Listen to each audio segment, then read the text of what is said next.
Paul. Yes. An old hearing aid beige Volvo. Indeed. What engine would this have had originally? So it had a 4-cylinder, 2.2 litre petrol. I mean, they were tough engines, weren't they? They'd go on forever. Bulletproof. But they'd kind of take forever to go on forever. They do, yeah, and they were thirsty, probably thirstier than what's in it now, to be completely honest. And I think about 90 brake horse they've produced, and it's not heavy car by modern standards, but it's proper Swedish metal, so yeah, it's fairly chunky. So what sort of horsepower has it got now? So it's 450 at the wheels, so pushing 500 at the crank, maybe just over. So, and how have you managed that? It's LS3 swapped, so it's got a cammed, Chevy LS3 V8. Yeah, cammed V8 in it, with a few spicy bits added in just for good measure, but yeah.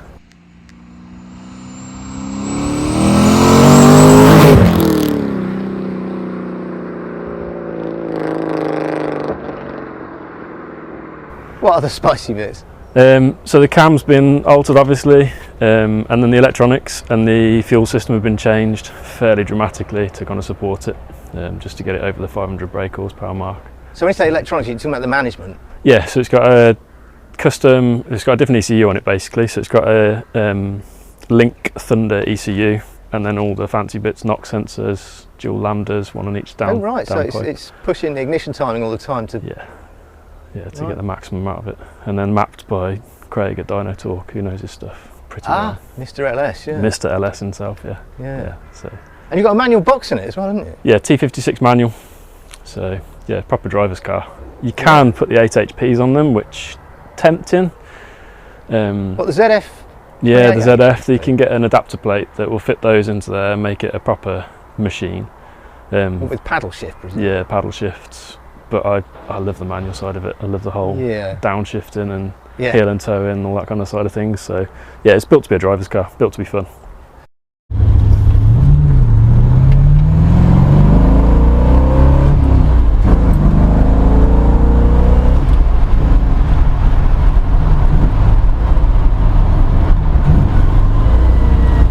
Now you bought it already converted, but it didn't really work out, did it? It had some snags. Yeah, so it was a good conversion. So the conversion had been done and had been driven for 3-4 months afterwards with no problems. And then when I got hold of it, I had an intermittent problem with the fuel pump, which turned out to be a dodgy relay, which was nothing major, but fault finding on cars that have had all the electronics and electrics modified and kind of changed over the years when it's not you who's done the mods is a nightmare. So as part of that, with the frustration of trying to figure things out and trying to reverse engineer things, I decided to look at doing the loom from scratch, and then things kind of ran away with me. So the heater matrix was leaking. That's quite a big heater matrix you're telling me. Massive, yeah.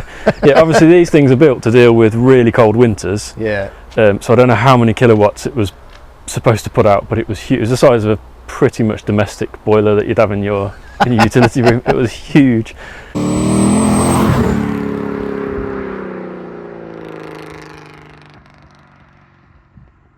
Yeah, so as things do when you're into modifying cars, it kind of, the project grew, and it changed from being just a fixing of the wiring loom and repairing the leak on the heater matrix to turn it basically into a race car that was street legal. Right. So yeah, it definitely got... So what did you do with the wiring? You got rid of all the relays? Yeah, so I ended up binning the entire looms. So the way the original loom was intact, but as I said, had been modified over the years massively. So you got bits kind of chopped into it, chopped out of it, and then the engine loom was provided by, I think it was Emerald, which is absolutely fine its own. But when I did the mods to the engine, as far as the induction and as far as the fuel rail and everything was concerned, I added more sensors. I added dual lambdas, and it just made sense to redo the whole lot from start to finish.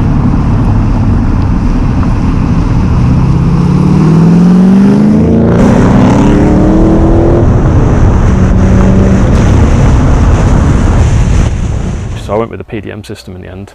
I work in software, so the electronic side of things, mechanically, I'm happy to do anything on it. Welding, all that kind of stuff, I'm happy with, more than comfortable with. But wiring was my kind of like weakest area. Yeah. So when I looked at PDMs and realised that you can actually make everything happen with a laptop, I was well and truly in my element. That's your field. So I've gone down that route, because now I just get a little LED come up on the dash that says there's a fault with this, and you can literally just jump on your laptop, soft reset it.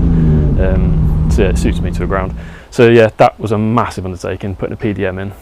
and redoing the looms. So there's a separate engine loom and a body loom, both Right. of which have been done from pretty much from scratch.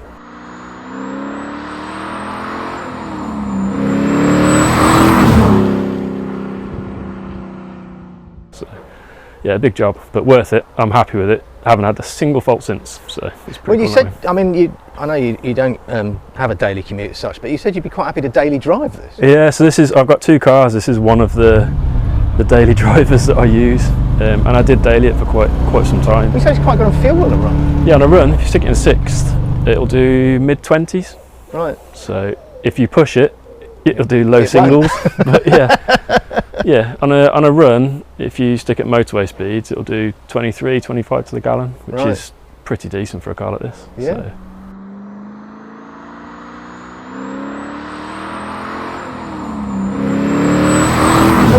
What's been done to the suspension? I mean, is it all standard Volvo? No, so the front end is standard Volvo, but it's Delrin bushed, so it's pretty much a solid front end on it. Right. It's got BC Racing coilovers all round. The front brakes are Porsche now, so they're 17Z, big 6-pot calipers Right. on the front. Hence the big wheels. Hence the big wheels, which were kind of function over form. Not a massive fan of them, and they're the only part on it that I'd probably change if I could. But the original widened steels that were on it just wouldn't fit and weren't wide enough in my opinion. So the rears now are about 9.5 inch. There's a 235 on the rear, Right. which is the widest I could get under there, which it needed. And the fronts were quite skinny before, so you could feel it on a damp day. You could really feel it starting to push on the Right. front, which you wouldn't expect in this kind of car. So yeah, it was needs must.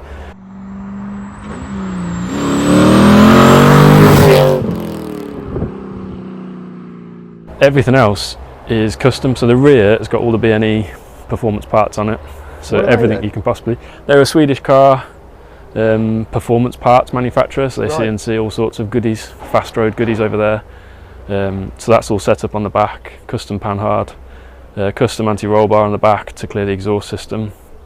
What else is on there? It's got an 8.8 Ford rear end on it. Oh, has it? It's not a Yeah, Volvo axle? Not a Volvo axle, no. So And it's got a that's for the diff choice, is it? yeah, limited slip diff, and better final drive, to be completely honest. Yeah.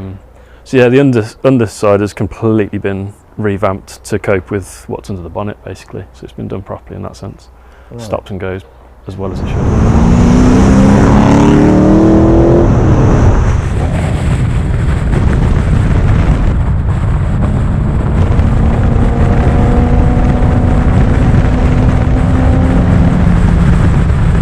Guessing the silencers aren't particularly big because it's quite There is throaty. It is quite throaty. It's a 3-inch system front to back, so it's got a resonator in it, it's got an X-pipe, and then it's got 2 silencers at the back, which take the edge off, but only the edge. So yeah, The it's edge. quite, They leave them quite a chunky middle. yeah, it's quite noisy. Yeah, hence the 2 dailies. So the other one has got an LS in it as well, but is a lot more refined, I'd say. This is Sorry, fully what are the raw. The So I've Porsche's got a Porsche which has got an LS in it as well. That's LS3 swapped. I thought it I sounded love LSs. right. Don't do standard. Okay, don't it's do a standard. Cayman, isn't it? No, so it's a 997. It's a 997, right? Yeah, 997 with an LS in it. Did you buy it like that? Yeah, from Craig. Oh, right. Yeah, Craig saw me coming. He knew I had a penchant for LS3s. Yeah, and yeah, I think I'm probably one of his best customers. What capacity is the LS3? 6.2. 6.2. So they're getting bigger, don't they? Yeah, 6.2. Okay, well, it's a fantastic looking thing. Thank you. I think we should go for a drive in it. Yeah, that's where the fun part is.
Paul, thanks ever so much for your time. Thank you. And showing us your fabulous Volvo.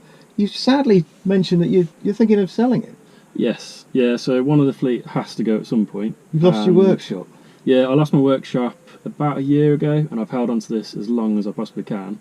But the thought of it spending the winter outside, and also there's nowhere to do the little bits and bobs that you like to do over the winter on lots of cars. So yeah, it's one of those needs-must situations, unfortunately. But yeah, I've done things to it that hopefully someone else will appreciate from ear to ear. Yeah, I'm sure they will. Well, get in touch if you're interested. And if you've enjoyed this video, please like, subscribe and share. And please consider joining us on Patreon. It's only £5 a month. What can you buy for £5 a month? Not even a coffee these days. Not even a coffee these days. Thanks a lot. See you next time. Thank you.